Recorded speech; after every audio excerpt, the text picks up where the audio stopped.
السلام علیکم څنګه ښه جوړیاست کلاس په خیر ښه خو بیا جوړیاست وخت منظر کوم د دې ډایرکټ په سبجیکټ خبرې کوو سبجیکټ کوم چې راخڅې دی سیروپلازمین سم راخڅې دی سیروپلازمین ټیسټ نو د سیروپلازمین ټیسټ څه مطلب لري دا به ټول اوس په دې باندې سره خلاص کوم راځي چې مختصر یو لیور پروډیوس پروټین کالډ سیروپلازمین تاسو ځګر د سیروپلازمین په نوم پروټین چې دی هغه تولیدي د دې جملې مطلب دا دی چې دی وایي چې زموږ په جسم کې چې کوم د سیروپلازمین دی دا پروټین دی چې زموږ یې نه تولیدي سیده نو د دې مخ ته وځو Your body uses it to store and transport mineral copper. ستاسو بدن د مدني مسو د ذخیره کولو او د لیږدولو لپاره کارول کیږي. نو دی وایي دا کوم سیروپلازمین ټیسټ چې دی یا د سیروپلازمین پروټین چې دی دا د دې لپاره استعمالیږي چې زموږ په جسم کې ذخیره کړي چې ذخیره کړي مس ذخیره کړي یا د هغو ټرانسپورټ وکړي یعنې د هغو لیږدول کار وکړي یعنې هغه ورسي د یو ځای څخه بل ځای ته رسېده. راځئ چې په نورو جملو سره خلاص کوم. Between 65 and 90s of the copper in the blood is carried up by the سیروپلازمین. دلته پرسنټیج ما نه ویلې هغه راسیر خو خیر مخکې زه ورسره خلاصوم. په وینه کې د مسو او د 15 او 90 پر ترمنځ د سیروپلازمین لخوا لیږدول کیږي. نو دی وایي چې دا کم کافر چې دی یعنې په جسم کې یا وینې ته یعنې د هر ځای ته تقریبا د 15 سوینسي د 90% سوینسي دا سیروپلازمین دا کافر اصلي یعنې د مس اصلي د مقصد دا دی چې په جسم کې که 15 یا که د 90% پرې نو دا ټول جسم ته دا کافر و دغه دی اصلي یعنې دی ځان سره اخلي یعنې دی د جسم ته ورکوي سیده. راځئ چې مخته په نورو جملو به دې هم سره خلاص کوم. یو بل دا دی دا جمله درته وایم نه ولې باره سبجیکټ ډېر اوږدېږي په دې وجه خالي به دې په دې سره د خلاص کوم لیکایي دلته زه ښکاره کوم لیکن په دې وجه زه سره خلاص کوم. دی وایي چې دا کوم سیروپلازمین ټیسټ چې دی دا زموږ په جسم کې دا معلوموي چې زموږ په جسم کې دا سیروپلازمین څونه شته او دا چې یعنې باینډ یعنې باونډ څونه دي مښتې څونه دي هغه دی وایي 95% چې کوم کاپر دی سیرم کاپر چې دی هغه د دې سیروپلازمین سره مښتې دي یعنې هغه د بل شي سره نه سیروپلازمین سره مښتې دي باینډ دي یعنې باونډ دي مښتې دي سره سیده او دا پیدا کېږي په اینه کې یعنې پاونډ ان په اینه کې سیده د دې جملې دا مطلب اوسئ. نور به زه اوس هم ساده خلاصوم جملې ډېرې دي جمله په جمله. سیروپلازمین is a beloved to control transparent iron intakes making iron accessible to reticulocyte for the heme synthesis. یعنې د دې جملې مطلب دا دی وایي چې دا کم سیروپلازمین دی د فنکشن نور هم دی کار هم شته هغه لکه څنګه کار کوي دی کومک کوي د ټرانسپرنس سره د ټرانسپرنس بیا یو قسم پروټین دی دا بیا په آیرن پروفایل کې دی په دې سره خلاصېږي زما په چینل کې چې ته آیرن پروفایل وایي بیا په دې کې سره خلاصې. نو دی وایي هغه دا کوم ټرانسپرنس چې دی د دې د آیرن په اخیستلو کې اوسپنې په اخیستلو کې دی کومک ورسره کوي. دا ټرانسپرنس بیا څه چم کې مخته بیا دا ورکوي ریټیکولوسایټ کاونټ ته. ریټیکولوسایټ کاونټ بیا چیرته پر دې باندې ما ویډیو جوړه کړې دي بخیر ډېر او که غږونه بخښه به کوئ سیده. نو دی وایي ریټیکولوسایټ کاونټ چې دی هغه چې ورکوي چې هغه څه چم په کې هیم سنتسیز وکړي یعنې د هیم جوړېدو کې کومک وکړي سیده هغه آیرن ورکوي هغه اوسپنه وکړي چې هغه هیم جوړ کړي سیده. هیم بیا چې دا بیا په دې باندې ما ټوټل یو سبجیکټ جوړ کړی دی هیمټالوجي چې ته وګورې په کې ریټیکولوسایټ کاونټ هم شته هیم هم شته. هیم څه مطلب دی په دې هیم باندې هم زه ویډیو انشاءالله زه جوړوم که دې دا وختي ولیدله خو سرچ لازمن پکې وګوره ولې دا په مابینځ کې زه دا ویډیو جوړوم لازمن او دا آیرن پروفایل باندې هم جوړوم چې دا آیرن څه مطلب لري. بله جمله دغه به هم درسره وایم بیا به زه مخته ده سیروپلازمین پروډیوسینګ میلامینز and making strong bones. دی وایي سیروپلازمین چې دی هغه یو میلامین پیګمنټ هم جوړوي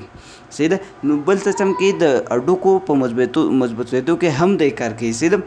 راځئ چې په دې مطلب د دې ټولو جملو یو مقصد دا دی چې سیروپلازمین چې دی هغه کافر چې دی اخلي د جسم څخه او سټوري یې د جسم څخه او ټرانسپرنس کوم چې آیرن انټیک ورته وایي د دې سره کومک کوي او بل دې سیستم کې د هډو د مضبوطېدو سره هم کومک کوي. بل به د دې ټیسټ نور مقصد چې دی دا ټیسټ موږ ولې چې لپاره کوو د دې پرپز چې دی او زه اوس دلته سره د دې مقصد دا دی چې دی موږ ته راشي اول واري ټو هیلپ ډایګنوز لیور ډیزیز موږ ته د اینې مسله راشي په اینې کې چې کوم مسله روان وي یعنې کوم یو مسله وي یا ډیزیز وي هغه موږ ته راشي سیده ټو هیلپ ډایګنوز ویلسن ډیزیز. یو خبر باید وساتم مخصوص دا موږ ته ویلسن ډیزیز هم راشي. ویلسن ډیزیز بیا څه شی په دې باندې بیا ویلسن کې بیا نور ګروپونه دي چې دا د جش دپاره کې دماغ د جش کې هغه خو جلا خبره لیکن یو خبره باید وساته ویلسن ډیزیز کې کاپر زیات شي په جسم کې کافر زیات شي هغه په دا کې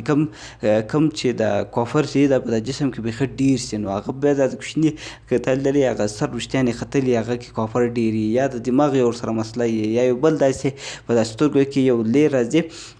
هغه لیر زیات شي دا لیکي نو هغه چې بیا موږ ویلسن ډیزیز جلا وایي بیا چې هغه د سر در خلاصوم صحیح ده نو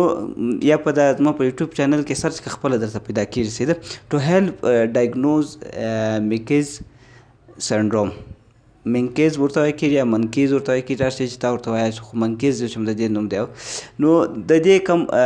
دا هغه ډیزیز دی چې یعنې په دې کې موږ ته د میوټیشن یعنې د جین د وجې څخه یو مسله پېښه شي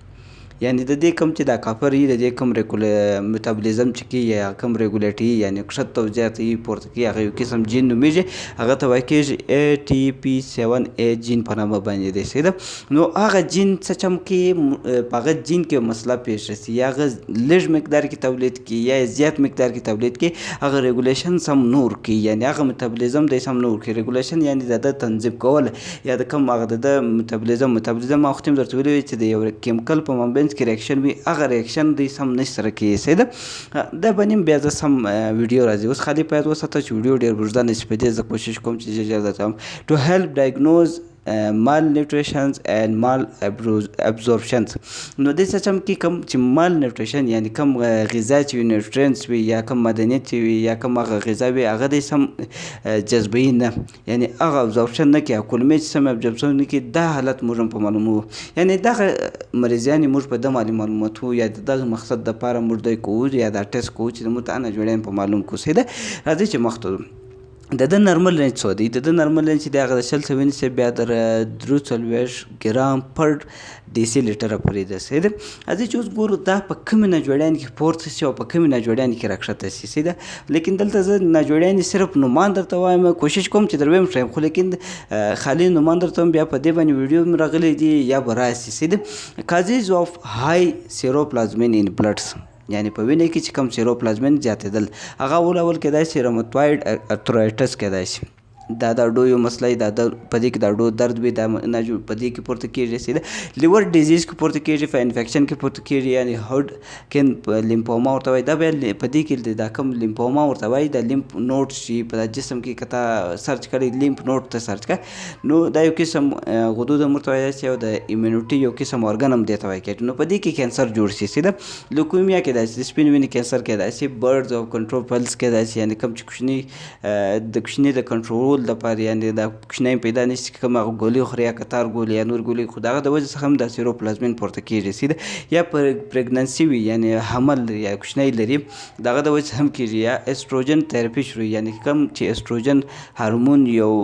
ګولۍ ته خوري یا د هغه دپاره چې کوم یو شی ته خوري د علاج روان وي د هغه د وجې هم دا پورته کېږي کوم چې ایسټروجن هارمون امبیلنس شي یا کومې ګولۍ چې ته خوري نو هغه د وجې څخه هم دا سیروپلازمین پورته شي صحیح ده اوس ګورو چې لو کنډیشن یعنې کازز اف لو سیروپلازمین ان بلډس یعنی کم حالات کې دا کښته کېږي یا د کومې ناجوړیانو د وجې څخه دا کښته کېږي هغه ویلسن ډیزیز کېدای شي ویلسن مې مخ درته ویل چې یا کافر ډیفیشنسي کېدای شي کوم چې د مسو کمش وي د هغه د وجې کېږي یا منکیز سنډروم کېدای شي دا منکیز چې ما مخته درته ویل د هغه کېدای شي یا پروټین او مال ابزورپشن کېدای شي یعنې کوم پروټین چې دی هغه په کولمو کې سم جذب کېږي نه یا په جسم کې جذب کېږي نه د هغه د وجې هم دا سیروپلازمین کمیږي صحیح یا نیپرایټیک سنډروم کېدای شي د دې د وجې هم دا کښته کېږي اوس به د دې ټسټ څنګه کوو د دې لپاره به چې ضرورت هغه به ستاسو سره سیرم در سره په جل ټیوب کې یا 3 سي یا 5 سي ده او ماشینان د په مختلف ماشینان باندې کېږي خو زه چې داسې اګزامپل یا مشهور ماشینان نومان درته اخلم بس په هغه کې کېږي مني ویډاس باندې کېږي او په